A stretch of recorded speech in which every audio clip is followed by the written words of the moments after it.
Hi, hi, hi, hi. Ikaw. Dali, makinig ka muna sa akin, oo. Eto na nga, mahal.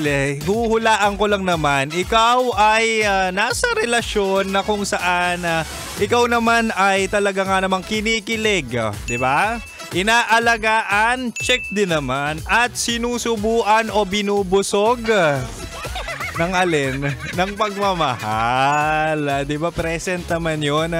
Pero ikaw ay nag-aalinlangan. Di ba? Na para bang hindi ka all out, mahal. Natatakot ka kasi may trauma ka. Natatakot ka kasi baka maulit na naman yung nakaraan na binigay mo naman ng lahat.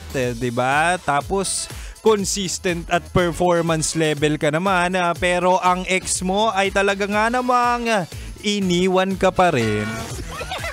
Kaya hindi ako nagtataka, mahal, kung bakit ganyan kataas ang trust issues mo na para bang pagkataas-taas kasing taas ng mga pangarap mo sa buhay. Pero wag ka mag-alala, mahal.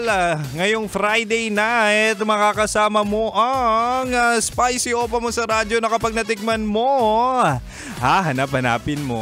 Ako to, mahal. Kasama mo si DJ Kim Chino at syempre, di ba, kabaligtaran mo ko. Muntikan ko nang masabi ang mga bagay na hindi naman pala dapat. Makakasama mo ko 6 to 9 p.m. Malalasap at matitikman ang mga advices sa Chinitox. Oo. Totoo naman kasi yun, mahal, no, na kapag may trauma ka at kapag sinaktan ka, ang hirap kaya ibigay yung buong sarili, di ba? Na kahit nga minsan nasa relasyon ka na, ayaw mo pa rin ibaba yung walls mo kasi meron kang past na baka maulit na naman to. Diba? Kasi it's normal. It's normal to have that kind of defense mechanism na hindi mo ibibigay kahit jowa mo na siya. It's okay. At kung sa tingin mo nakakaabala at talagang nga namang hindi na okay yung ganyang nararamdaman, huwag kang mag-alala. Tutulungan ka ni Kim Chino ngayon sa topic niya. Kasi tonight, sa ating Chinitox, usapang pag-ibig mula sa chinito ng buhay mo. Sige, tutulungan kita at talaga nga namang pwede mo nang isuko kapag present ang katangian ng genuine love. Eto bibigay ko tonight ang 3 katangian ng genuine love. Okay?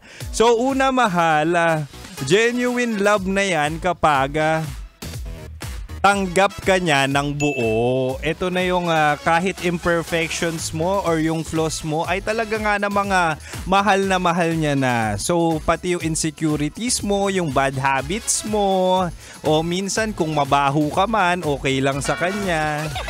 It's part of love na kung saan talaga nga namang mamahalin niya kahit yung imperfections mo na yun. Kasi si Kim Chino, ito, mahal, si Kim Chino, nung talaga nga namang mahal na mahal niya yung ex niya, kahit hindi maligo yung ex ko dati ay talaga nga namang inaamoy ko. Kahit bagong gising at meron talagang mga panis na laway ay talaga nga namang kinikiss ni Kim Chino. Ganon kamahal ni Kim Chino ang ex niyang sinaktan pa rin siya. Oo, ganon yun It's genuine na kung saan willing kang kuskusan siya at willing kang paliguan siya para lang bumango siya. Yun yung level ng comfort at ng love na kung saan matetreasure mo. Kaya yung ex ko, sana fake love yung meron ka ngayon. Ako nga pala yung sinayang mo. Mahal, isa pa lang yan Isang katangian pa lang yan ng genuine love. Meron pa ako dito. At hanggang 9 p.m. pa naman si Kim Chino sa kanyang Chinitox. Kaya mahal, manatili nakatutok dito lang sa 19.7 Love Radio. Kailangan pa bang i-memorize yan? Basic.